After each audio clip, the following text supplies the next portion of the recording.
Hello!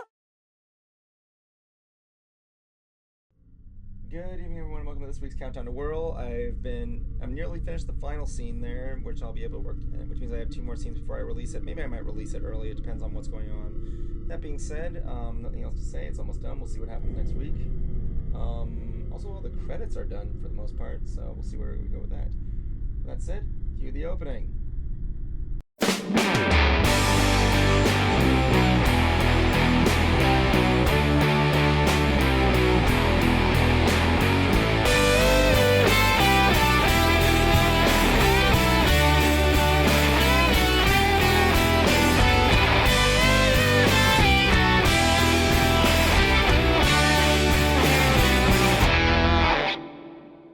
Hello! King Dead. Okay, welcome everybody. To another new episode of Another Nerd Talk Show where we talk nerd. So,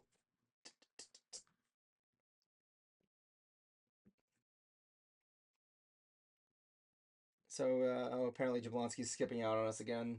So please, Damn it, Jablonski. Jablonski, come on. He works the weekend. Big deal. I work every single weekend. Today was my Friday. That stuff going on. Shit. Anyway, we got a lot of stuff to talk about tonight. Good stuff. Let me just bring up my script because I'm that dumb not to bring it up. Why not? Tonight, we have trailers for. Wait for the reveal, and boom, Dogman, and a sneak preview for Avatar: The Last Airbender Season 2. We've also got news for some casting of the next season of One Piece, the Netflix series. And lastly, some behind-the-scenes shots for Skeleton Crew. One in particular that actually surprised me of their casting choice. Anyway, I'm here tonight with Haggis McGaggis. How are you doing today? I'm finally done with the map. It's Good. finally over. Good. Now go I'm find your free enough. Now go bury your buried treasure. I will. You should hide some If buried you can treasure find in. it, it's yours. If you don't know about that, Jan is a designer for Doom maps or whatever. It's like funny. It's like when me and Annette do our coding sessions for websites, we like to turn images and like hidden images all over the website in terms of like note tags. uh, yeah, Yep, that's lots of hidden stuff in that map. Not really, love it. just goofy stuff off the You map. know, I don't know why I said that, but I got a question. So in somewhere in one of the Mega Man games, there's like a secret that nobody's been able to find. You know what I'm talking about? I feel like I've heard about it. I gotta look it up. It's like, what game is it? It's Mega Man 9. Man, we don't know if it's an Easter egg, but the guy said there's a secret in there that nobody has been able to find yet. There's like an No endless. one's been It's able to in the like pick endless that thing mode, apart yet, huh? and no one's been able to like pick that thing apart yet. No, it's like a very lost thing. It has something to do with the endless mode. It says here, shortly after Huh. the game's release, former Capcom community manager Seth Killian revealed that there was a hidden secret in the game that nobody has yet found. People began speculating that the secret was an unlockable character or a new level, but Capcom refuted all these hypotheses. Capcom say that the secret was hidden in the Endless Attack mode, a mode within players are tasked with playing through the endless sequence of randomly chosen levels for as long as they could before dying. Statements from the various Capcom members indicated that the secret would be discovered by making it far enough in the mode. In 2009, Killian thought somebody might have discovered it when the highest submitted score was 99,999, but the score was soon deleted. He admitted that players with 7,000 screens were halfway to discovering the secret. Those using cheats to change the mode screen counter to 9,099, it was discovered that the endless attack mode does indeed have an end of sorts. Players can keep playing at this point, but the counter stops counting up. The endless attack mode in Mega Man 10 does not have this feature, reaching 99,999 in that game. As of yet, the mystery has not been solved, although it has been theorized that the continuation past 9,999 is the secret. So they either call it fake or not, but hey, why not? That would be an interesting secret. It's like, congratulations, this is the location for the cure for AIDS or something. I don't know. Man, could you imagine that? AIDS cured for Mega Man. New headline. Why not? Why not? The cure for Sonic Hedgehog is robot Nickerson, so why not? I wonder what the symptoms of that disease are. For those of you who don't know, there is a disease out there called Sonic Hedgehog. The guy named the disease because his son was a Sonic fan. Let me see. Sonic Hedgehog. What are you eating? Spaghetti. Are you eating lots of it? Mm-hmm. Yeah, it's an encoded Sonic Hedgehog protein, or is a it's literally the abbreviation is SHH, so it's called is encoded by the gene, and protein is named after. What are the symptoms? I need to know what the symptoms are. Is it a disease or like a friggin'? I think it's just a protein, isn't it? Yeah, but yeah, a potential inhibitor of the the hedgehog signaling pathway has been found and dubbed robotnicinin. That's good. I knew about Sonic Hedgehog. I forgot about the Robotnik one. Yeah, robotnicinin. That will be Eggman, his nickname. Dude, there's all these science diagrams. It's kind of like when you look at like that one country that has the town called Batman. Yeah. And reading the Wikipedia is a joy. Let me see if I can read this here.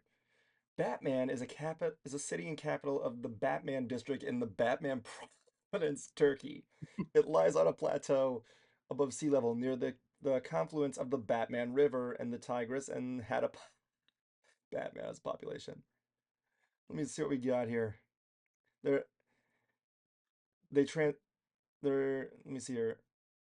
A 511-kilometer long oil pipeline was built in 1967 from Batman to the port city of Doyle near the easternmost point of the Mediterranean coast in order to transport the crude oil from the Batman refinery. The city became the capital of the Batman province. There's a This sec. doesn't sound real. This is real. This is goofy. Look it up here. Education and sports. Oh, yes, please. Education, according to the census, 15% of males and 43% of females of Batman were categorized as illiterate. Batman University. There is a real place here called Batman University. Would you go there? I would totally go to Batman University. Sports. Association football is the most popular sport in Batman. Oh, this whole state's like taking place within his orbit. It's like Osmosis Jones kind of deal. Club. Their sports club is called the Batman Patrol Spore.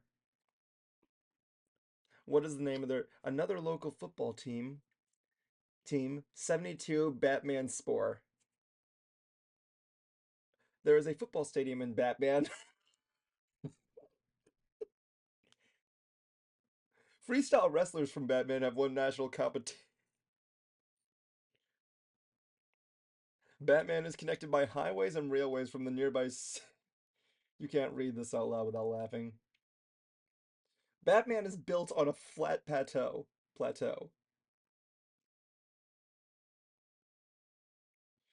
I can't do this. I'm sorry. It's just too much.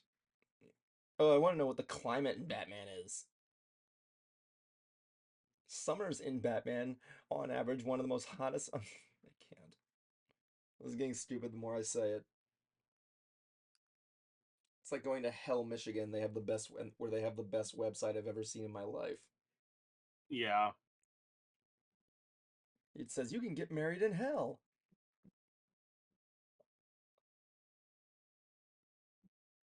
Yeah, if you want to know, you know what you've heard of Hell, Michigan, right? Of course. Yeah, you know the story about how it's got its name. No, I don't. I just So know that it exists. the first pair of the first thing from what I heard the guy who found it was asked what he thought the town he helped settle should be called, and his guy replied, "I don't care. You can name it Hell for all I care." And so they did. Yeah, they did. Good on them. That's funny. Hell, Michigan, man. I would love to learn the history of hell. Anyway, so with that said, I think we've babbled on long enough. Let's get into our first segment of the night, the trailer park.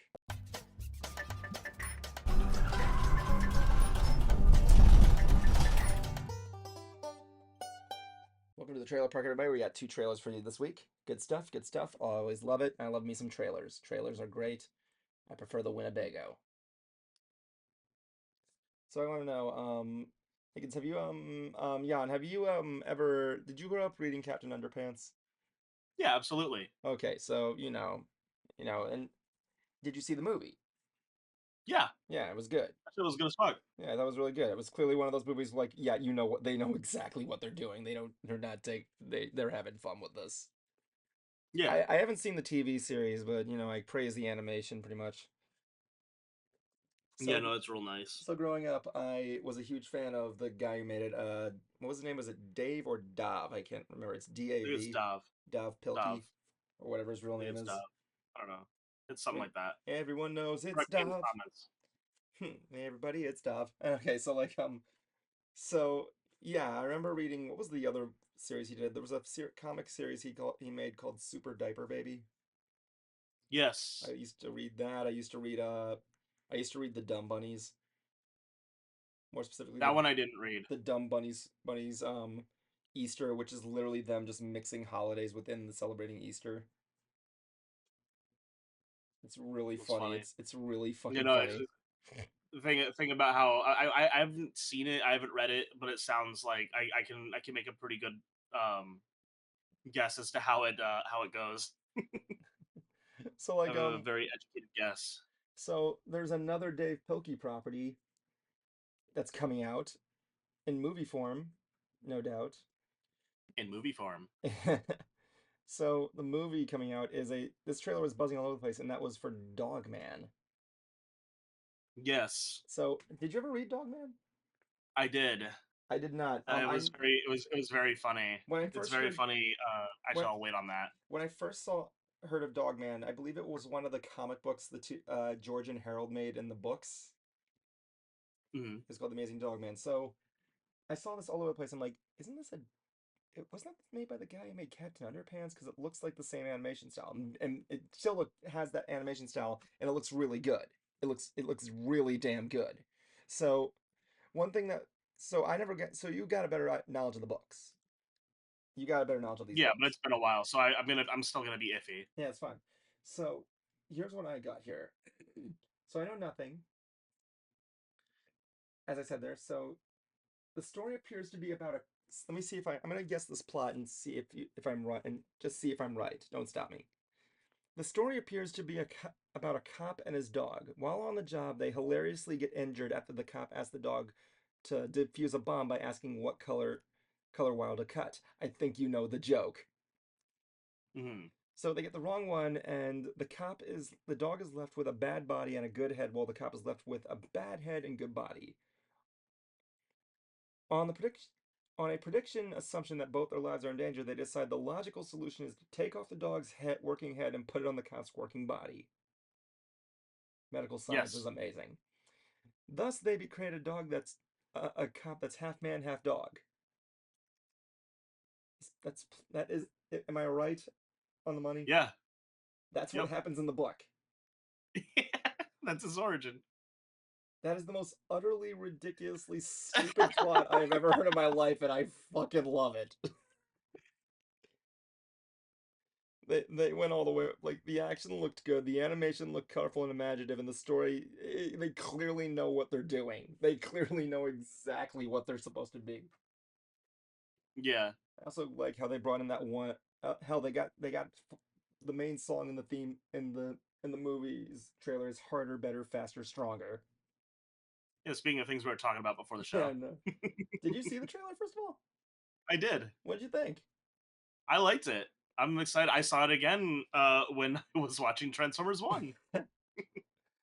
I mean, like you look at it, it's like I like that one quote. It's like, "Why do you always lick me in the mouth?" And I'm like, why do dogs do that? Why do they always get you in the mouth? It's like I like Just what they that super cop. I like they're like what's the deal with the villain? Who's the cat thing? I never got. You'll have to watch the movie or read the book. Yeah, I don't yeah, want to. I don't want to spoil it for you. of course. I do like some of the stuff jokes in there, like everything with the dog interacting with what I'm assuming is their chief, played by Lord knows Hmm. who.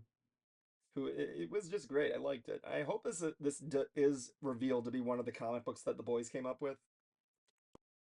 Hmm. Because God, I want to hear them sing that "I Like Saturday" song again. But like, the funny thing is that I like is that I'm just glad that that DreamWorks is doing another move property based on the on his work. Oh, for sure. Yeah. Now No. I need Like a. again, I loved Captain Underpants. That was a lot of fun. Oh yeah, I don't know if I saw it or not. It's been a while. I remember like friggin' wasn't like Wayne Brady in that movie or something? I couldn't tell you anything about the cast. Oh yeah. I know there was a TV show that's like meh, but like yeah. I mean, they in the movie they combined the first book, the fourth book, and I think a bit of the second book in there. Yeah. There because the second in the trailer, I remember seeing the Turbo Toilet 2000, and it was the villain from the fourth book. I keep forgetting his name because there's like too much alliteration.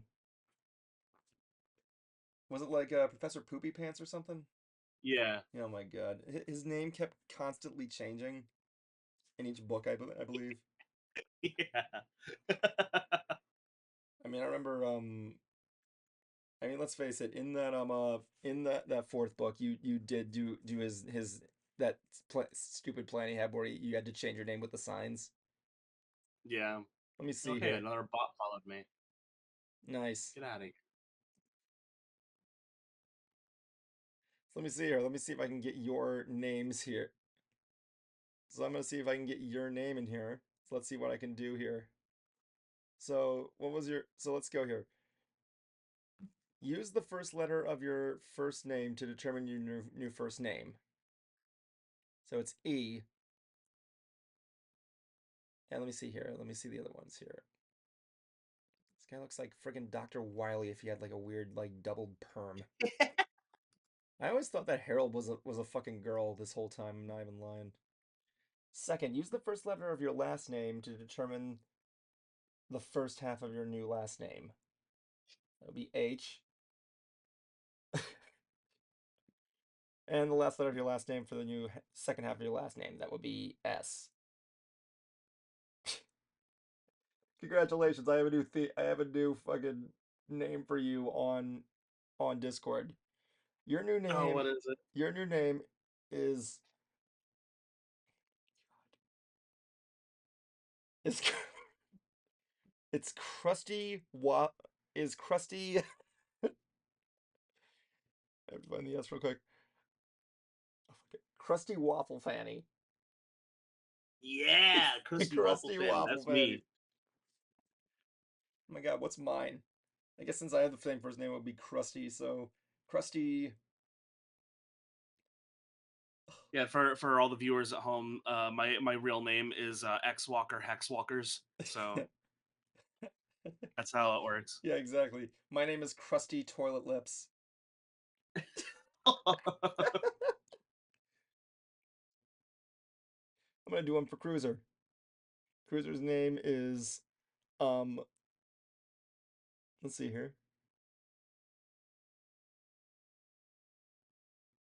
Where's the J? Is there no? Oh, his first name is Poopsie. Um,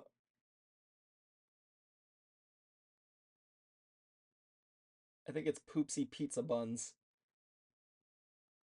Damn, he's got the alliteration in there. That's pretty Yeah, good. yeah, Poopsie Pizza Buns. Buns. You have my permission to call him that for the rest of Or the PP for stream. short. Poopsie Pizza Buns. That's the name of the stream. Anyway, so Dogman will be coming out later this year. It's looking really good. I love that animation style, how it has like that clayish look. Really good stuff. Next up, we got another. Oh, I turned my camera off by accident. Sorry, wrong one. Oops. Next up, we got a preview for the second season of The Last Airbender. It wasn't a lot, but what we saw, first of all, I don't remember much from the first season. Like, I thought the first season was fine. It wasn't bad, but fine. I mean, what did you think of The Last Airbender Netflix series? I didn't watch it. Really? You didn't watch it out of spite? Nope. Hmm.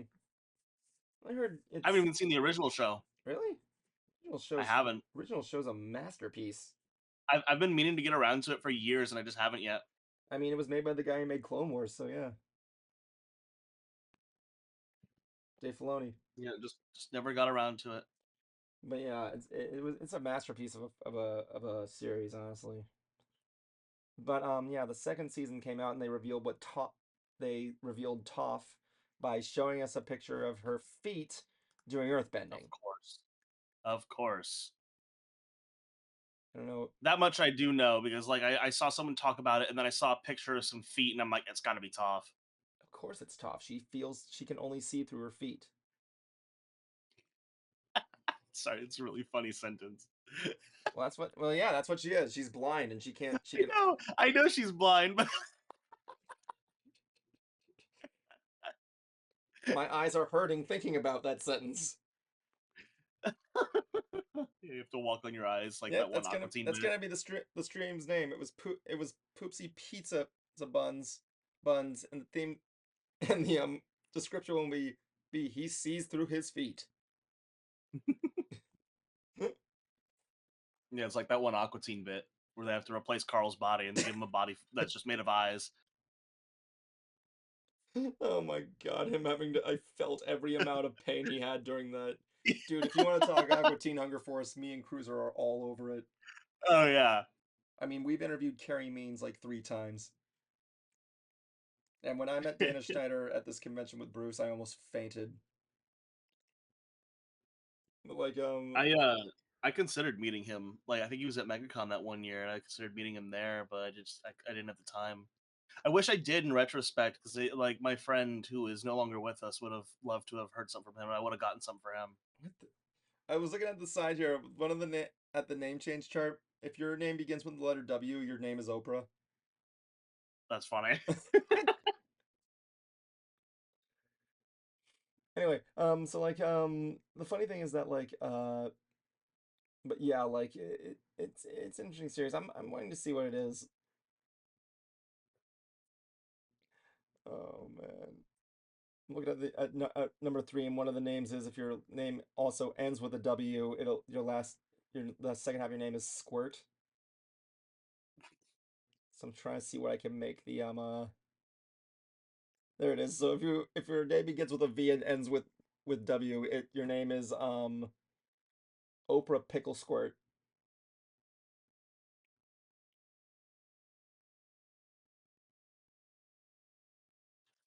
Or if you begin with a Q, it'll be Slimy Pickle Squirt. That'd be unfortunate. Yes, it would be. Very unfortunate. Yep. I don't even want to begin when if your name began with letter F and it was greasy. Anyway, Emma. So like I mean you get more adverbs in there, it'll be fine. But yeah, like it's looking like a good like it's gonna be good. Um, the person playing Toph is being played by Maya Ketch, I believe. That's how it's pronounced. It's Ceech or Chech. You may know her from the Astronauts from Nickelodeon, as well as Always Be My Maybe, which is a Netflix series. I gotta plug my laptop in, please excuse me. Behold, people, you get to see me here with some laptop plugging in action. Witness the drama of me grabbing the bag without leaving my seat and pulling out the fucking cable. This is why I have my bed and my thing on the other side of the room, so I No have to one get cares up about when your he gets like fucking that. futon, Jan. I don't have a futon anymore. Yeah, you do. I don't. I haven't had a futon for a whole year. Dude, your room is probably so cluttered right now. It's making fucking Chris Chan blush. Come on. That's so mean. You're not wrong, but that's so mean. Oh, leftover candy corn. Oh my god. Dude, I would love to have that thing on my stream one day. Not for any type of glory because there's no glory for me to be held, but like just for the fact of seeing how much I can pick the brain of that person. Hmm. Yeah, challenge Chris to a Yu-Gi-Oh tournament, and if I win, he has to admit he was lying. Oh my god, that would be the weirdest thing there. I mean, our last big thing was that guy from the McCamey Manor documentary, as well as 8-bit as well as 8-bit. Well, 8-bit Eric wasn't controversial.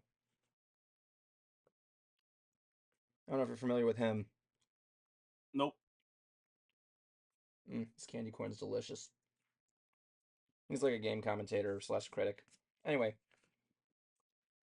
one thing that's really cool is that we had a but yeah, like that's what we got for the trailer park this week, everybody. Thank you for watching that. So let's move on to our next topic here.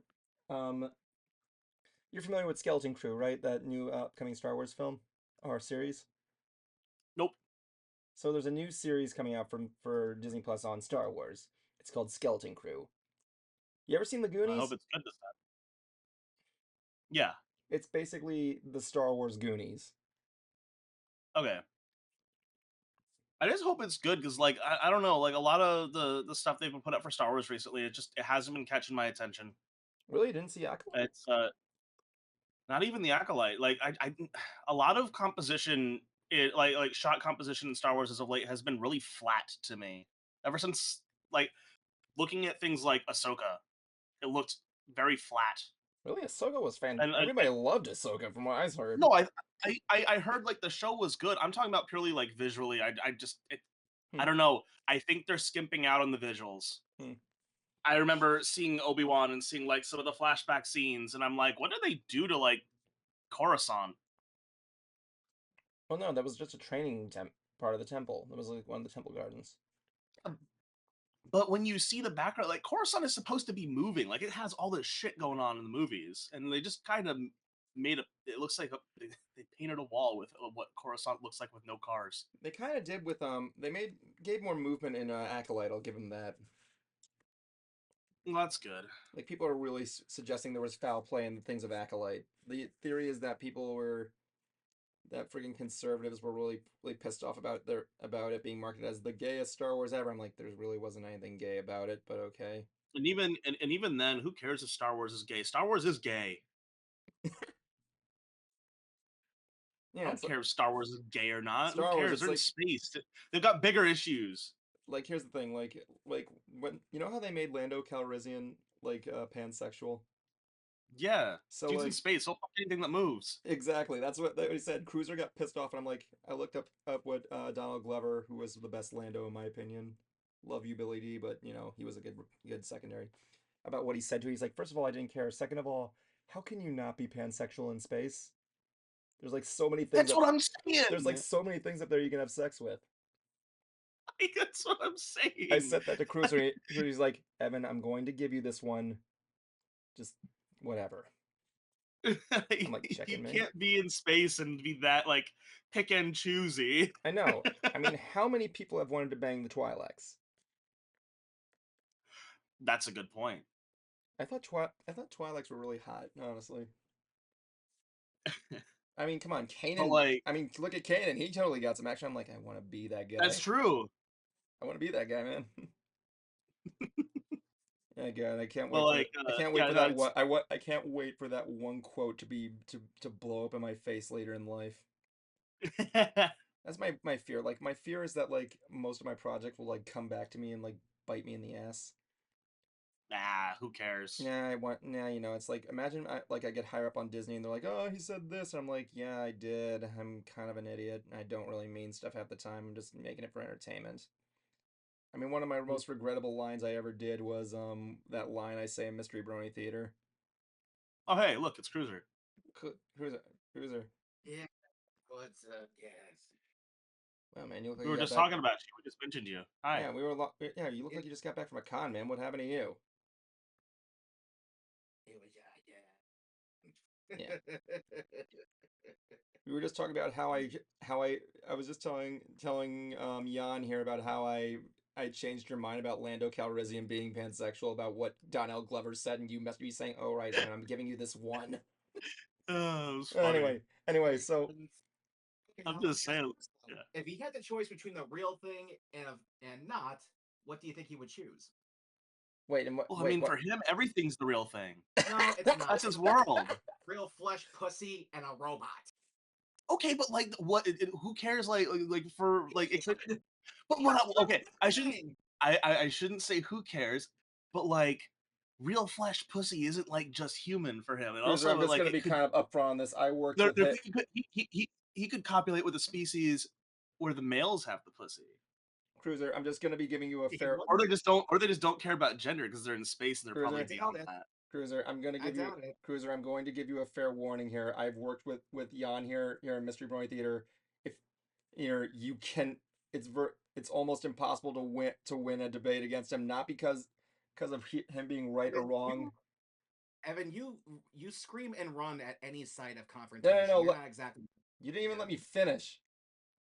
The reason why is because it's not because of who's right and who's wrong. It's because Jan is going to go on so long to the point where you're just not even going to remember what you're even talking about anymore. He like goes into Or complete and utter It's not. nonsense. It's like so It's funny. not a. It's not about who's right and who's wrong. It's about what's funny. You might as well end because every single argument with like, and now everything makes sense forever. Anyway, except so I am this right. year, this time, so anyway, Skeleton Crew released a cast photo, and one of the, which you can see in the ants chat there I have it on there for you guys to see. Oh crap! Hold on, my friggin' one of my wires is busted on my laptop, and I gotta jiggle it. You know that shit. Mhm. So it's was it the first image? Yeah, no, it's underneath the one of Toph's feet. It shows the League of Pirates there, and yes, those are pirates. The creator of Skeleton Crew, Christopher Ford, told Entertainment, "Pirates are talked about so much in Star Wars. People would call Han Solo a pirate, and he'd be like, How dare you? How dare you?" Not entirely wrong, but we've been seeing some awesome pirates in the animated series. Of course, it gave us the best pirate ever. Jack Sparrow. Not kind of wrong on that one, actually. Lee, would you It's consider a joke. Hondo a Jack Sparrow esque? Dude, it's a joke. Calm down. I know it's a joke, but it's kind of accurate as well. Hondo is well, he's not really much I guess he's not really much of a Jack Woo! Sparrow, but more or less like a con man. But he's still awesome. But anyway, like so this was something where both executive producers Dave Filoni and Jon Favreau were really excited about to do pirate stuff. So the pirates you see here, from left to right, go as Vane, Gunter, Brutus, Pax, and Chelt. Chaelt. I'm gonna say Chelt. But the funny thing is, that second guy in that's playing Gunter, that is Jaleel White. Oh my god. That's fucking Urkel. Maybe I will need to watch this. Fucking Urkel's in Star Wars now. And I don't even know where to begin about how Hey Disney, where are you gonna put me in Star Wars? Put me in there. Put me in Star Wars. Like that as another guy from like I want to do the same thing as that one guy from Boba Fett who did like the flip and shoot, spin and shoot. Oh, That friggin' everyone on Twitter got Cad mad Bane? about. Cad Bane? No, not Cad Bane. The guy who where everyone got mad is like, why did this guy like spin around and shoot? That's so unnecessary. And I'm like, it's Star Wars, man. They do flippy woohoo shit all the time. Who cares if Flippy one guy spins woo around and shit. It's my favorite force power. But like, yeah, I'm looking forward to seeing what the whole Goonies meets the Star Wars thing goes really really. I'm looking forward to Skeleton Crew. They gotta put me on Star Wars so that I can do like a breakdance move and then like shoot a guy between his like eyes. And I'll say like a catchphrase afterwards, and then everyone on Twitter will be like, "Ah, Star Wars is dead." I mean, Evan and I kind of talked about this the other day. If by dead you mean devalued, I'd say that's fair. Oh yeah, no, I'd agree with that. Oh yeah, of course. Like I can't deny he's gotten there. I think The thing is, they're recently agreeing that they're going to be releasing less Star Wars content next year. Like they threw a lot this year. What did we get? We got Acolyte, we got Bad Batch, we got Tales of the Sith, we got no, not Tales of the Sith, Tales of the Empire. Right now And they're right now we're going through Skeleton Crew, and we're going to probably take a little rest. So yeah. Because after that, I don't know what's after that actually. I think it's Andor season 2, which I'm really looking forward to. And I when I get my started Andor and I didn't finish it, but I liked what I saw. yeah, That one everybody was the out Star of Wars the fandom, newer Star the Wars. Star Wars That are one was fan much better. like the fandom is pretty much unanimous on Andor as one of the best live action series that they ever came up with. It's right outside of Ahsoka. And right now, yeah, the fan base is really keeping an eye on Skeleton Crew because after what happened with Acolyte, like they're really trying to test to see if there's foul play. Considering people's discovered that literally the first review came out like the second it premiered. And They so yeah, someone they were like people were like openly leaving reviews like not even several seconds before like within 1 second of their like saying so the first one was saying this was like trash talking because like it was all like there. But yeah, and that's a people story did for the another same thing. day. So yeah, like Skeleton Crew, when is it coming out? Tomorrow. It's coming out in December, I believe. That's basically tomorrow. Actually, Cruiser, I gotta ask, did you watch the Netflix Avatar show? I watched the first like maybe 2 or 3 episodes, but after that, it just couldn't quite hold me. I was gonna because like I heard a lot of people go like yeah, some like it. It's not. It's I've heard a lot of mixed things. yeah.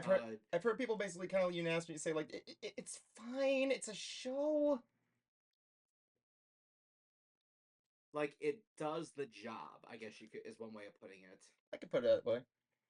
But if you're going to ask if this is going to leave a long-lasting impact on you, like the original cartoon did, Oh probably no, not. no, no! Nothing's gonna leave a long-lasting impact like the show did. It basically did what it needed to do, and it was good. I mean, they got a season 2 coming out, so it must have did something right, at least.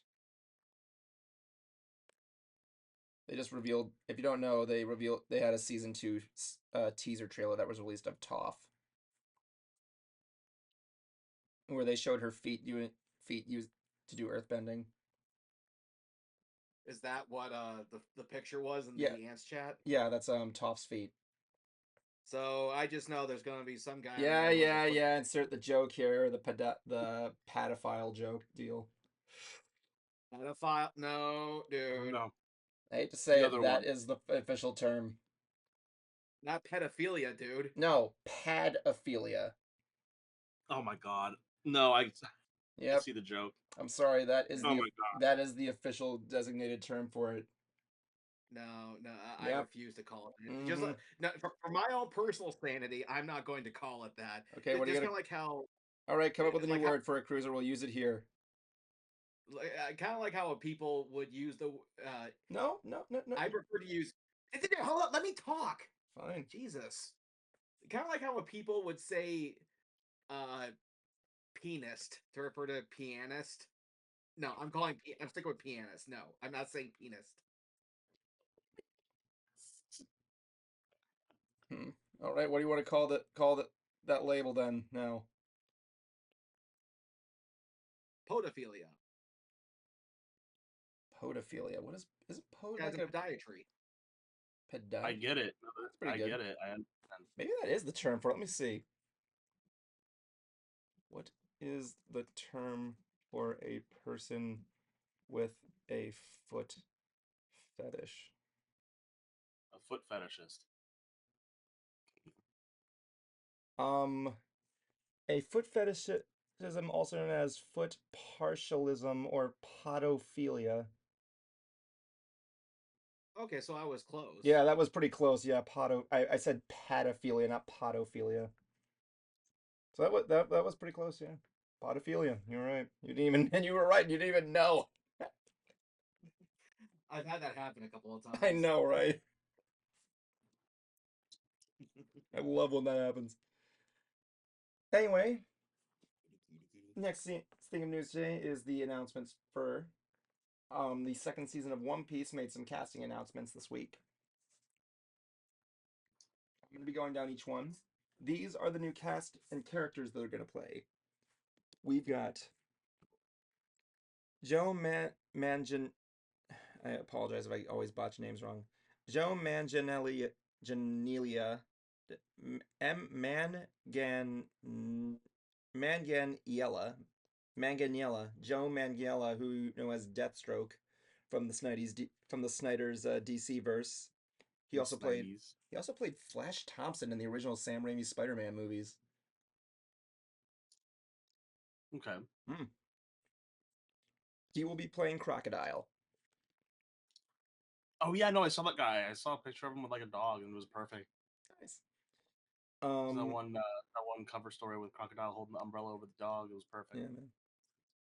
We've got Lyra Abova. Lyra Abova is set to take the role of Nico Robin. You may know her from Pitch Perfect, Bumper in Berlin. And lastly, and this was one of my favorite reveals, is we finally got a somewhat look at what Tony Chopper is going to look like.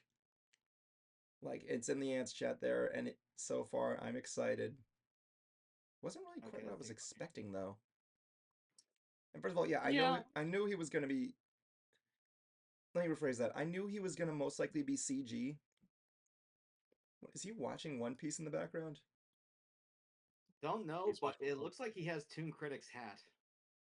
Oh God! Not. Why'd you remind me about that guy? Correction, Cruiser. Toon Critic has Chopper's hat. If you want to be more specific, because he came first. But anyway, Emma. The thing is that like the deal with this character Cruiser is that he's a reindeer who has the ability to shapeshift into like a more like buffed out form as well as a cute regular form. He's basically like a reindeer that ate a cursive fruit that gave him like human persona. Yeah, he ate the human. He ate the human. Hiring. What'd you say? Does Santa know he might be hiring? If by Santa you mean a witch with a doctorate who has him fly around in a sleigh, then yes, Santa knows really well. Good. That's those are either medicine bottles on his table back there, or he's friggin' drank a bunch of crystal water. But like the funny thing is that like yeah, like I knew he was gonna be CG, but the thing that got me was I was actually kind of hoping they were gonna do like a Sweet Tooth thing where it's just a kid with like little horns. It would have been pretty good. That would have worked. Yeah. Found a good chance for a child actor. I still want to see a trailer where I can finally see what the fuck Laboon is gonna look like. I know he's gonna look like a whale, but like I still want to see what he looks like. Because you know whales scare me. Oh, you know what? I bet you that guy from One Piece who canceled that MegaCon is probably gonna be the first guest they announced on Tuesday. I would really hope they do because my girlfriend needs her poster signed by him. On his credit, he did openly apologize of that being posted if he could. I was disappointed when Sofia Boutella canceled because regardless of what anybody thinks of the Tom Cruise Mummy movie, the video game that came out for it was fantastic, and I wanted her to sign my my video game box for it. So I want to know, Cruiser, are you still considering of watching this series? Yeah. Just some things have gone on here at the house that have taken up my time. I understand. And yeah, and believe me, like people, it is on my radar. It is. I mean, for Christ's sakes, my mother likes it. Yeah. Considering, yep, I'm hoping that season 2 is even better. I mean, we've already gotten the signals of Alabasta, and if they do Laboon, it's going to. Let me put it like this way: the stuff they're covering in season 2 with Laboon and the Little Garden arc, they're gonna be important parts of the story. I'm gonna give you that spoiler. Oh, for sure. No, those are both absolutely very important parts. Yep, Little Garden is going to be the ultimate big part. I'll say that. The thing is, Cruiser, when you watch it, my only thing of you is just embrace everything that's going on. Just do it. It's a silly thing. It's silly. One Piece is silly. It's not like Joe batshit crazy, but actually that's debatable. Never mind. It's anime. It's all fucking crazy. Yeah, I still have to finish Stone Ocean. I never got through it. I think the farthest I got was fucking Jumping Jack. Fuck his face. That sounds like that sounds like an opponent in Mike Tyson's Punch Out. Jumping Jack. What was it? Oh, it was no. His Jumping name Jack was fucking face. Jumping Jack Flash. Yeah, but you said fucking Jumping Jack fucking face. It's like that Jo- sounds like the name of a Jumping Jack fighter from fucks a video face. game. Jumping Jack Flash. I don't know. I will say when Steel Ball Run comes out, Cruiser, that's a good way to start JoJo because A, it takes place in the days of cowboys in America, and two, it's a fresh start. He could watch it with a fresh start, right? If he did Steel Ball What? Run. Cruiser hasn't seen Oh yeah, JoJo all the way through. If he started off with Steel Ball Run, do you think he'd be okay? yeah. I don't know why is it that weeaboos want to get a normie into anime so bad. Namely because this anime is literally doing what your life's goal of making music really in the nerd culture All thing they is. did was just name drop bands. They didn't talk about any of their any of their successes. I want people to watch things because I think it's cool. Yeah, Nothing more than that. I still think you'd like it, Cruiser. Give it a shot if you want to. Anyway, I'm not saying you have to. I'm just saying you should check it out. You might. It's an open It's opportunity. fun. But anyway, but yeah, I'm looking forward to seeing there. I'm glad I was able to get my when my girlfriend saw saw what the phones looked like for the first time. They said he was like she was like, what the fuck? Because if you don't know, Cruiser, the phones in One Piece are snails. They use telepathic Because snails. why They not? they use like telekinetic. They use tails that communicate with each other telepathically. It's like really funny. You stole that from MILF. Yes, I did. Milf really did have a huge like influence there, but yeah, it's like telepathically. I'm glad you remembered that. Actually, that's really good. Glad to see that made an impact. But like Yeah. God, I had the, but yeah, like if you think that if you're saying yeah, why not? Believe me, there's going to be a lot of you believe me, there you would if you see what happens in the show, you're going to be saying that a lot. You might as well just quit while you're ahead. Just you have to roll with it. It's like, okay, this is It's happening. Why not? it's less stuff like that, but like I don't know. It's things happen and it's fun. But I think the more interesting part is reading up on like what Oda has put into One Piece and just like the because he has an explanation for he names every background character. He gives a job to every background character. He's insane. He's completely maniacal, and I have a huge respect for that kind of thing, for that Oh level yeah. of detail that nobody gives a shit about. It's kind of like with the characters and the background characters of My Little Pony. Every character has a personality, a life. It's One Piece is basically in that same format. But my question is, Jablonski brought this up. If they bring in Laboon, since they're doing what's it called, the Shipwreck Mountain or whatever it's called. Are they Uh, doing the Warship Island thing, yeah, the the filler arc? Warship Island. Let me see. Let me see. I know that they were starting with Logtown, and I would assume they would just go right to Reverse Mountain. Yeah, Reverse Mountain is definitely coming after that. Two arcs. I don't know if they're doing that. Let's see here. I think that would be kind of strange if they did. They are doing Logtown, Reverse Mountain, Twin Cape, Whiskey Peak, Little Garden, and Drum Island. Okay.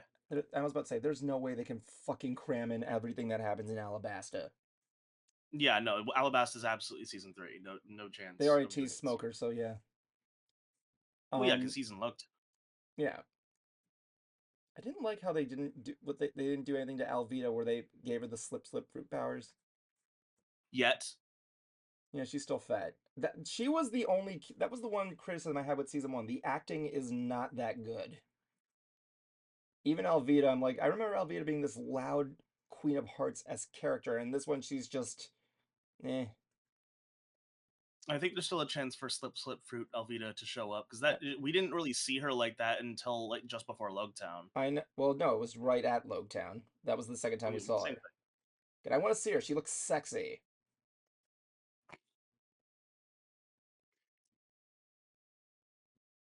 But yeah, my question is, are we going to get Brooke in if they show our Reverse Mountain? Are we going to get a sneak preview of Brooke? I mean, that would be interesting, but you know, I think they're most likely going to save that for when they get to Thriller Bark. Oh yeah. Which I can't wait to see. I know what they're gonna do. I mean, season 3 they'd also have to bring in like fucking Nico. They'd have to bring in like Frankie. They'd have to bring in everything. This is Here's the scope creep that I see happening with One Piece though is like these arcs get longer and more complex. Like Alabasta being season 3 or at least being part of season 3 is great. That would be fantastic. But like really honestly, that's where the arcs start getting big. That's where they start getting really detailed. You end up having your kingdom arc where you've got this high figure, and then you've got all his underlings, and then their underlings, and then their like you get the millions, billions, the rest of the Baroque Works members, and then Crocodile. yeah. Uh, and then after that, you got Skypia, where you've got the all of Anel's guys, and then Anel, and Yeah. you know Oh, I mean, like, what is the longest One Piece arc? Wano. Why? How long is it? 200 episodes. 191 episodes? Yeah, just about 200 episodes. Jesus Christ. Oh my God. Wano is also pretty massive in the manga as well. Like that thing is jam Yep. packed. It is insane. That's like I don't think One Piece live action will get that far. Well, probably not. Probably not. It's kind of I like, I, I I I do not think it has a single chance of getting yeah. that far. I don't see it getting past the time skip. Oh yeah, there's no way they can make it. Maybe they might. Who knows? I mean, One Piece is still not even done yet, so it's still like, I mean, they're like episode 1000 fuck butt right now. So like, yeah. But like one thing that's really funny is that like I find it funny because like I was saying, we'll see what happens. I mean, recently I was thinking how the Marvel Cinematic Universe is starting to like fade, and then next thing you know, Agatha the All Along just posted, and now everybody won't shut the fuck up about it. I'm like, okay, fuck it, I get it. Whenever you bring up anime, Hmm? that's how I feel whenever you bring up anime. Sorry, man. He's Sorry, not. man. Anime's awesome. We can't stop talking about it. I mean, I mean, you met a lot of you met a lot of anime this weekend, didn't you? You okay? Yeah, just a burp. That's Oh, all. I thought you were about to puke or something. So, in fact, No, no, no, no. why don't we skip on some hooked on our mocks here and just you tell us about your little adventure this week, Kend. Yeah, I was at UltraCon South Florida. My dear friend Irving Santiago, who that's his convention, and he's also one of the stars in the Amazon docu-series Plastic Crack about toy collectors. Yeah, he and his wife are predominantly featured in the documentary. I recommend people checking it out. And this one, yeah, it was chock full of anime guests, and there wasn't anybody there I was really so, oh my god, I gotta meet them. But there were still a few that I sort of would like to meet and get a picture with. One we'll bring up here shortly. But one of the people that I was interested in meeting was the voice of Kirby. Which I'm really surprised at. That was a very out there guest. Yeah, Amy Birnbaum. Yeah, you I can. think is how you pronounce it. Yeah, just tell me when you want me to show each photo, so I know what you're Yeah, doing. you can go ahead and bring up the first one. Yeah, let me just paste the reference in there just so I know. Here we go. So there's the photo of Irva Berber. I like what she wrote on the autograph, by the way. You can see this in the ant Yeah, chat, Jan. what's Poyo? Oyo's just the thing that Kirby says in the Yeah. show. Bio. Okay. He goes, Yeah, and I actually had no idea that she was the voice of Cosmo and Charmy the Bee in Sonic X, which for me is like maybe my second or third favorite Sonic cartoon. that checks out though, because that was for kids. Oh my Okay, but when god, it you was talk for. Okay, but here's the thing though. that means jack shit to me because I have no idea about these studios and dubs or whatever. I just saw it at Sonic, thought it was cool. No, that's fine. Yeah, it's one of No, those. it's like if you go and watch Kirby Right Back at You and you hear like some of the town residents, then suddenly there's Mike Pollock talking at you again. Really? Whoever that. Dude, you don't know He's who in Mike there. Pollock is? It's Voice of Eggman. He's Ego. Okay, yeah, it's not like I know everything. No, that's fine. That's fine. That's Eggman. Yeah, great. But you hear him, and he's doing almost the exact same voice. And it's like, why is Eggman coming out of this little guy? Oh, I see. Yeah. It's funny. Now, as for what she's holding, it was actually that what I got signed. It's one of those art cards from the Nintendo World Championship box. Because if you remember what I said about these, they're definitely cool, but what am I supposed to do with them? Display them? I have very limited space. So I figured, if I'm going to display them, they got to be special. So I figured get it signed. And sure, Kirby did not talk in this thing, but she's still the voice of the character in the cartoon. So yeah, why not? Figure I Yes, might as unless well you get count Charles Martin. you count talking as Kirby sucking in air, going like. There you go. I, Sorry, I need go on. to apologize in advance. Like you said, oh, where am I supposed to put these? I have very limited space, and I look up at your wall. I see the reflection of the ceiling fan. I'm like, you can hang them from that, hang them from the fan blades. And let them get covered in dust. Funny though. But so I figured, well, why not get them signed? I mean, like I can always get Charles Martinet to sign the Mario ones. The stuff for like Zelda, Donkey Kong, and Metroid. For those, I might have to think a little outside the box. But yeah, I figured why not have her sign that little card? Cute. Right.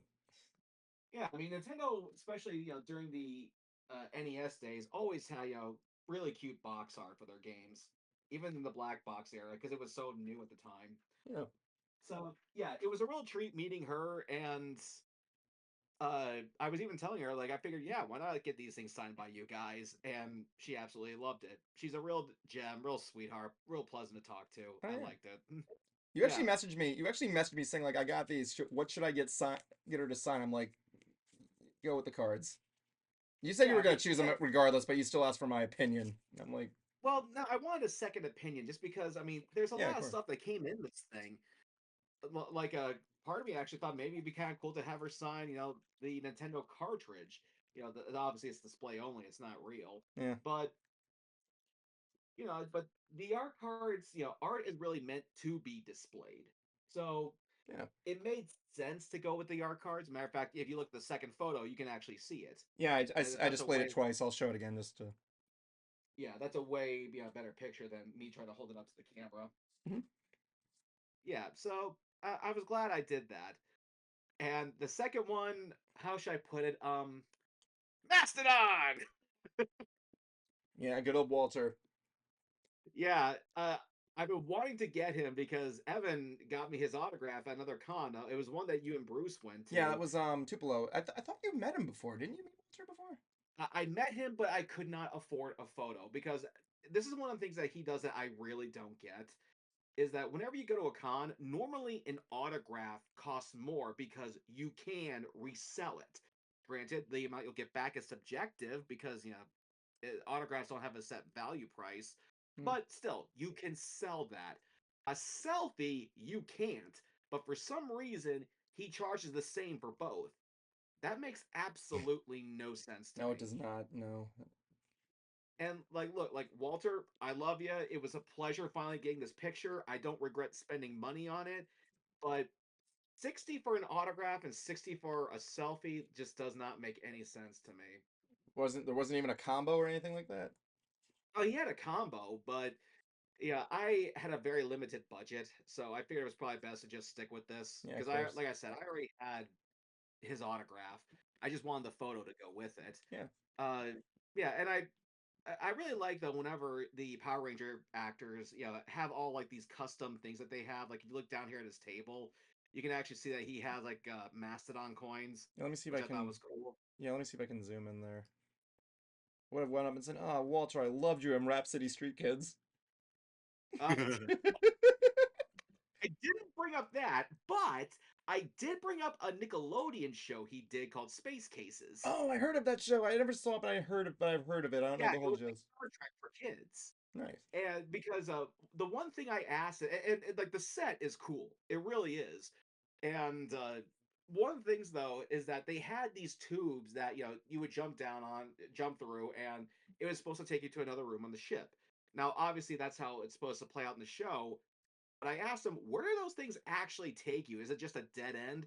He said, no, they just take you outside the set. That's cute. Weird, but Yeah, cute. yeah, and so I was kind of glad to have that answer because Space Cases, I said I thought was a really underrated show, and it was canceled after 2 seasons because he left. He got an offer to do a show or a better movie, supposedly, but I have no idea what it is, so I'm not quite sure how much better it was. But either way, uh, like I said, I don't regret getting the photo. But I do have to ask Walter, this makes absolute why? This makes no sense. But anyway, moving on. Digimon, digital monsters, Digimon are the champions. This is another one that Evan got me at a con. I think it was actually Omni Expo. Oh yeah, yeah. Omni Expo was the one there. Like, so I actually do have a story about this guy.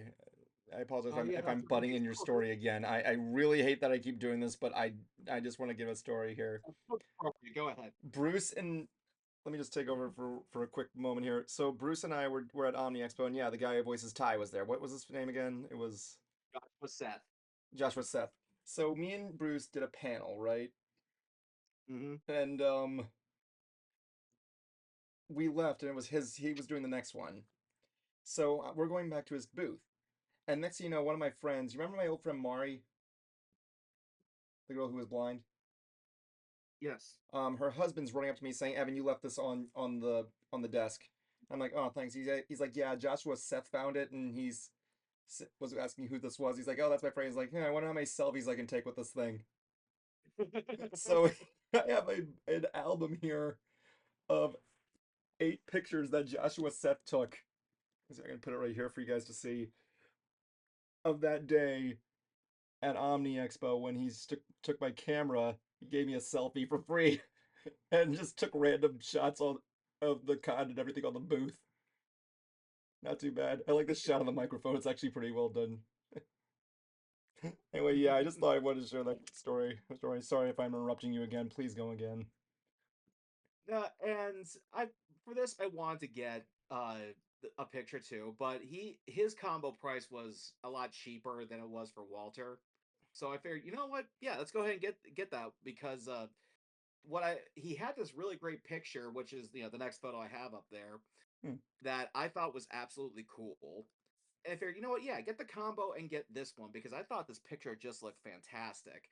And I told him that my friend's old band actually has a song on the Digimon movie soundtrack. He goes, "No way!" Yep, they're called Summer. It was called Summer Camp Nowhere Near, and he immediately starts looking it up, gives it a listen, and goes, "I don't remember this in the movie." And I told him, and I said, "I told you it was on the soundtrack, the CD." It's like, okay, well, this is definitely of its time, but still a rocker. What was the name of the band? Summer Camp. Summer Cat. That does sound like a '90s band or like early 2000s. Uh, yeah, it's really a shame that they broke up. I absolutely loved I didn't know you had a friend in there, them. honestly. and uh, and I was telling him the story of when I was first came in contact with the bass player. He was telling me about when they got their song put on the soundtrack. They said, "Yeah, I wonder if we're going to get any new fans from this." And Joshua goes, "Did they?" "Yeah, me." because because I didn't know the guy at the bass player at the time. And I told him that when I heard that song, I immediately looked them up. I was They had one album out. I was trying to find it, and keep in mind this was before technology was what it is now, and I was still a kid and couldn't really afford to buy things online. And one day I got lucky and found their CD for sale at an FYE in Jamestown, New York, which I still have to this day. And I loved it. I thought it was great. I finally found their web address, and they were broken up. Oof. I was so devastated. But then I found out though that they had all these B-sides that existed on other CDs, and I made it my mission to find them all. But the one that was the hardest to find was this EP they released that was exclusively for Japan. And it had, these 7 tracks on there that you could, like, maybe 5 that you could only get on this disc. And I was scouring the internet trying to find it. I had no luck whatsoever.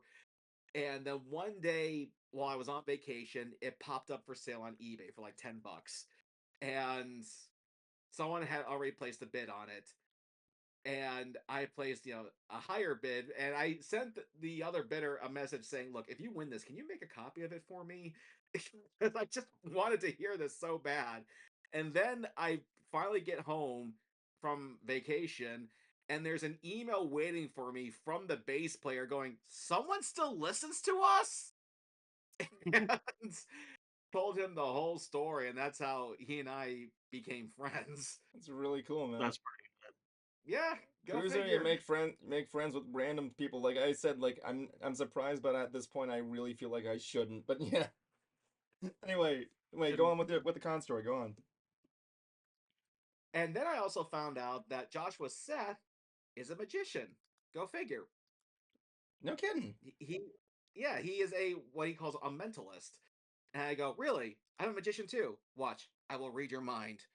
Right now, you're thinking that I'm full of shit. Thank you so much, ladies and gentlemen. Wait, did you show him the pen trick? Did you show him the famous Yes, I pen trick? did. Yes, And what was the and it was reaction? right Was it next. grossed out or was it impressed? Uh, a bit of both because I guess his handler was his wife. She was grossed out. He goes, "Oh man." And then I put the pen back on the table and I go, "You might want to sanitize that thing." Yeah. And but Steve Cardenas, the second Red Ranger, goes, "Here, give me the pen. Let me do it." Funny thing, that brings up there. So Jan, Cruiser has this magic trick that he used to that I basically refer to it as the trick that impressed Lloyd Kaufman. That good. he uh he has the ability to to make it look like he's pulling a pen out of his nose, right? Mhm. So me and him were at MegaCon one time, and I wanted to get an autograph from Felicia Day because if you guys don't know, Felicia Day is my celebrity crush. Mhm. I don't know if Cruiser remembers this or not, but I'm getting the autographs. I'm telling him like, thanks for everything you do. You're amazing, amazing. And then Cruiser, did you get one from her too that day? No, I didn't. Yeah, this was like literally a week before Perfect Pair came out. Oh, That such a good that was kind of episode. the payback. When Perfect Pair came out, Cruz was like, like I basically, I see your comment that you left on the song from that episode every once in a while because I have that video in my playlist. yeah. Anyway, um, so what happened was, Cruiser does the pen trick in front of her, and she looks completely grossed out. I'm like, well, thank you, Cruiser. You just took the most romantic part of my life and made it embarrassing. He looks at me and says, like, you're welcome. You fucking asshole. All right, go on.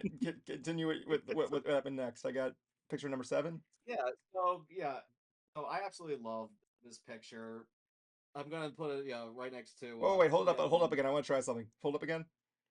Let me just uh let me just get it here. I just want to fill that screen up. Okay. Now pull it back a little bit. Pull it back. Pull it back. Pull it back and a little bit up. Move it upwards. Okay, a little bit more. Okay, push it forward. Hold on. Okay, there, right there. Let me see. Damn it! I was trying to see if I have the picture up. I was trying to see if I could match it with the webcam. With the what? You're holding up there, and I have the picture on display, and I wanted to see if I could have matched it with the picture on your webcam. Oh. Sorry, go on. but but he asked me like, "Who's your favorite magician?" And I said, "The Amazing Jonathan." And I think he was surprised that I knew who he was. Like he in some ways he's like Penn and Teller, where he combines a lot of comedy with his magic, but Penn and Teller are much more sophisticated. Uh, the Amazing Amen. Jonathan is way more jokey. I mean, matter of fact, he's the one that I learned that pen trick from. And I told him what I love about him is that he gets you laughing so hard, and then he does the trick and it catches you off guard. Uh, and that's what I love so much about him. Like, you're laughing. They go, wait. How did he just do that? Like there is this really good clip of him on I think some Australian Saturday morning kids show where he's got this one piece of rope. He has some guy keep cutting it, and no matter how many times this guy cuts it, the rope stays the same length. And at some point, he's like, "I'm glad you're not a rabbi." But perhaps my favorite joke of his that he ever did is at first he does a trick where he appears to burn some dude's 20 and then pulls it out of an orange. It's the same 20 because he funny thing, like, here, I'm ripping the corner of your 20. The guy is shocked, and Jonathan goes, "It's an illusion unless I can't fix it, and then it's a reality." Pretty good. I like that. Anyway, move on to the next guest. Move on to the next autograph. No, I have to tell because this joke is Okay. such a Oh, it's not funny. done. I thought you were just sorry. Go on. Go on. Yeah. So what? So I mean, he appears to set this, his 20 on fire. He puts this lid on the top of a pan, and there's an orange in there now. And he takes out the orange, and sure enough, it's his 20. The corners match, and he's like, and now we are going to fix your Rip 10 with the magic silk of India. And like he pulls out this handkerchief, and it's like, here, give me your Rip 5. Yeah, he lowers the amount of the dollar bill with every pass. And he goes, the magic city of India, where the magic is so powerful it can fix your Rip 5. And you hear,